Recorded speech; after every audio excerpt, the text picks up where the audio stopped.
Okay, welcome back. Sorry for the abrupt cutoff there at the end of part three. Uh, we'll pick up right where we left off. So, with the Emancipation Proclamation, again, really, President Lincoln here is demonstrating his political savvy in that he is essentially dictating terms and policy to the Confederate States of America by with the Emancipation Proclamation, saying that eh, those areas or parts of states or states that were still in rebellion on January 1st of 1863 were going to have their slaves liberated as these Union armies came into those areas of the country. Now, of course, this again didn't free any of the slaves in parts of the United States that were not in rebellion. But in essence, really, what it implicitly says is that the emancipation of slaves and the abolishment of slavery was now moving forward going to actually be the case for the country as a whole. That the war aim here was one. The reasons for fighting this war were going to be to abolish slavery once and for all nationwide. Uh, so that was not a war aim going into the war. It develops as a result of the what Lincoln saw and witnessed as far as the carnage and the cost, uh, you know, in men and material, of why this war needed a higher calling, more of a moral purpose attached to it.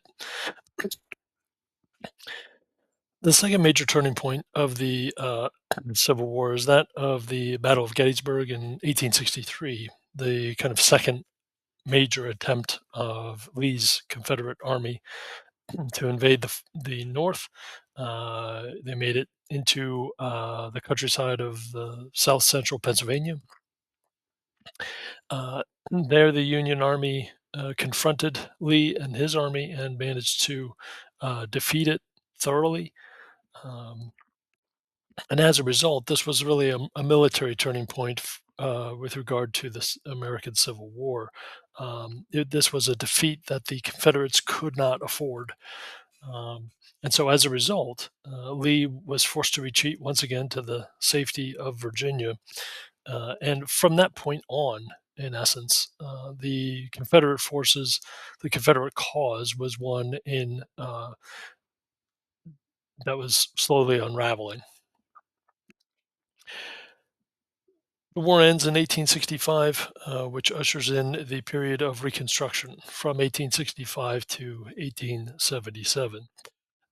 With the assassination of President Lincoln in the months following the official cessation of hostilities, um, the radical Republicans, the kind of more radical faction within the Republican Party, that was intent on really kind of making the South pay for its rebellion.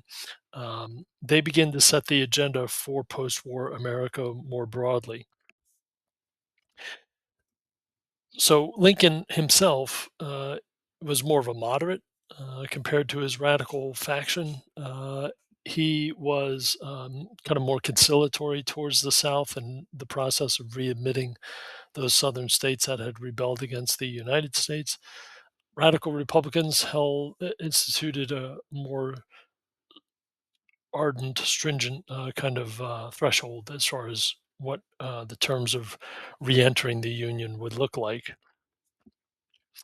Um, the During the Reconstruction era, the U.S. government would pass or ratify three new amendments to the Constitution, that being the 13th Amendment in 1865, which abolished slavery. In 1868, the ratification of the 14th Amendment, which guaranteed African Americans citizenship. And the 15th Amendment in 1870, which guaranteed the right to vote for African American males. Those Amendments would have to be agreed to, ratified by the states that were coming back into the Union, the former Confederate states. Also, the Confederate states had to draft entirely new state constitutions for themselves, with caveats for or stipulations for abolishing slavery within their states. Uh, so. It was throughout this period also that Union troops were occupying the states, the Confederate states, and so as a result of that, you have African Americans enjoying a rather active role in the public sphere. That African American males were elected to represent jurisdictions within their states to the Congress, to the House of Representatives during that period of time. But this really all came to a rather abrupt end in 1877 with what's known as the Compromise of 1877. The main event that brings this about is the presidential election of 1876, in which there is a disputed election result. In order to reach compromise between the Democrats and the Republican candidate was granted the victory and would become the next president of the United States, Rutherford B. Hayes. But in return for that, the Democrats wanted Union troops, federal troops, withdrawn from the southern states, which the Republicans agreed to. This allowed Southern whites to begin to reverse the gains earned by African Americans, again in the southern states, and we see here the reimposition of discriminatory practices through Jim Crow laws. So African American populations became increasingly disenfranchised. That is to say, that they lost their voting rights due to the installation of um laws that set certain thresholds that had to be met in order to be able to be eligible to vote, thresholds that African Americans did not or could not meet. There was active discrimination with regard to race and also the physical segregation between the races in the South. So, in many instances, slavery was abolished, but the kind of racial legacy and the racial tensions and animosities persisted well beyond the Civil War itself. I don't want to get too much into the Second Industrial Revolution in the latter decades following the Compromise of 1877. I mean, already the United States was beginning to turn its focus elsewhere, away from the Civil War, away from Reconstruction, more towards the modern amenities that were being brought about through industrialization. America was beginning to emerge as a world power during this period of time. And so, as a result, many Americans just became disenfranchised disillusioned, you might say, exhausted from the legacy of the Civil War era and the Reconstruction era itself. They simply wanted it over and done with. The documentary on the Gilded Age does a rather good job of discussing and fleshing out the social and economic dimensions of the American experience there, during that period of time. So, what I'm going to do is instead pivot attention towards the emergence of the United States as an imperialist power towards the very close here of the 19th century. The best examples of this come with the Spanish American War, and in which the United States is going to seize upon the declining fortunes of the Spanish Empire within the New World, within the Western Hemisphere. And in doing so, the United States is going to, in essence, replace those Spanish vestiges of Spanish authority with themselves. So the United States is going to play up aspects of you know, Spanish abuse over the Cuban people on the island of Cuba itself. They sensationalize these reports of um, concentration camps that were warehousing uh, Cubans that were perceived to have risen up in rebellion against the Spanish authorities. Um, uh, through things like yellow journalism to sensationalize the information coming out of Cuba itself. There's also the tragic accident that occurred on the USS Maine, one of the leading kind of most technologically advanced battleships within the U.S. Naval fleet that was ripped apart as a result of massive explosion from a boiler below decks. That happened in Havana Harbor in Cuba, and this was seen as a act of sabotage, even though it wasn't. And it was led to a rather massive loss of life with regard to the American sailors on board. The United States targets Spain not only because of its possessions in the Caribbean that the United States hoped to collect for itself, but also because Spain was much like Britain, a global world power, a global imperial power. And so, uh, in order to secure Cuba, the U.S. Military realized that they needed to knock out the Spanish fleet, which was located in Manila Bay in the Philippines, which was also a Spanish colony, a Spanish imperial possession. The U.S. Navy, detached to defuse and defeat the Spanish Navy, was successful in doing so. And so, as a result, not only was the United States able to take over control of Cuba, but they also took over possession of the Philippines as well, or stood in a position to do so. And this all happened rather rapidly, within essentially a year. The Treaty of Paris, signed on December 10th of 1898, yet another Treaty of Paris, ended the Spanish-American War. The United States paid Spain in order to gain possession of Spain and Portuguese and the Philippine Islands, Philippine archipelago.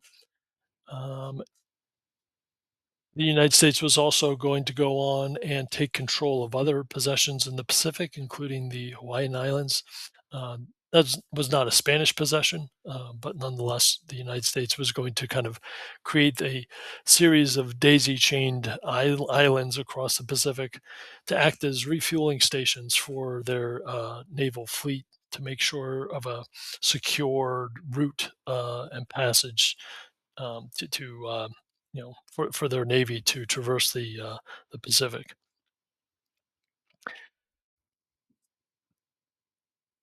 All was not well with the United States, and it's taking on more of an imperialist mindset.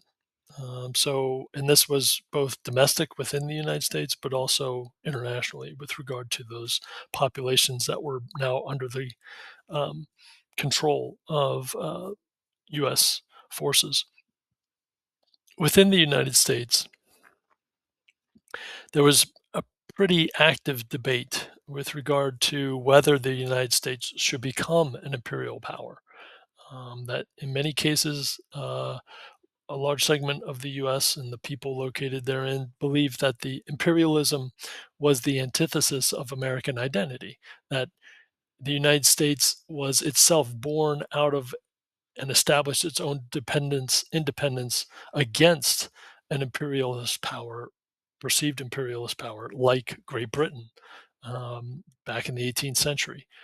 Uh, the they thought that this was imperialism was a corruptive power. They believed that the imperialist impulse here would lead to the United States beginning to uh, be bogged down by affairs all around the world that were not necessarily the main concern of the United States, nor should they be, according to the anti-imperialist kind of faction.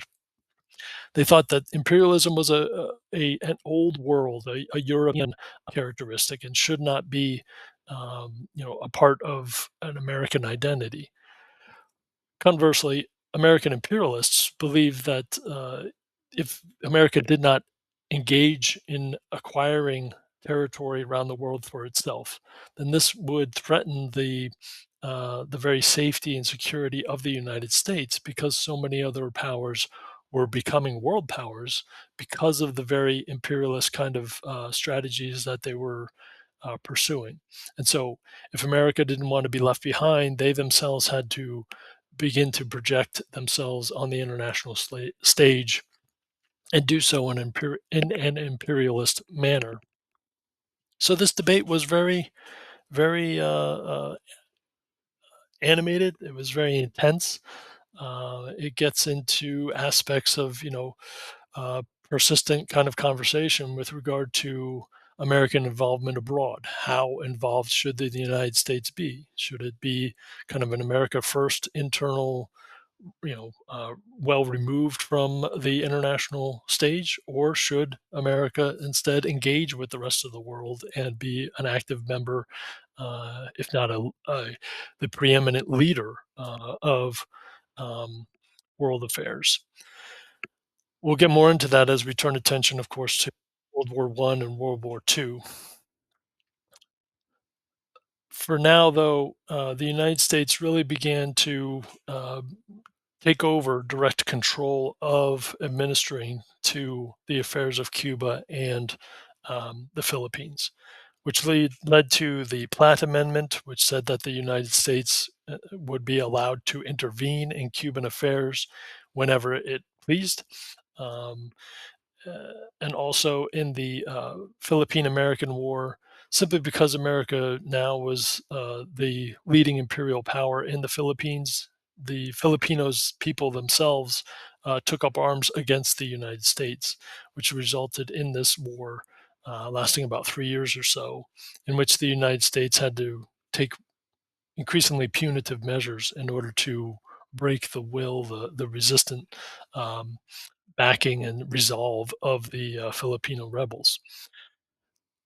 That gets us to a pretty good place here as far as understanding the different uh, aspects of developments taking place within the Western Hemisphere, from independence movements at the beginning of the century, the 19th century, in places like South and Central America, again, in rapid succession, largely as a result of the instability, the distractions that were taking place during the Napoleonic era in Europe, and then turning attention towards, and also kind of the intractable kinds of problems that arose as a result of that. This kind of, you know, idealized version of, what independence would mean for these Latino countries, but then also the more realist need to um, begin to be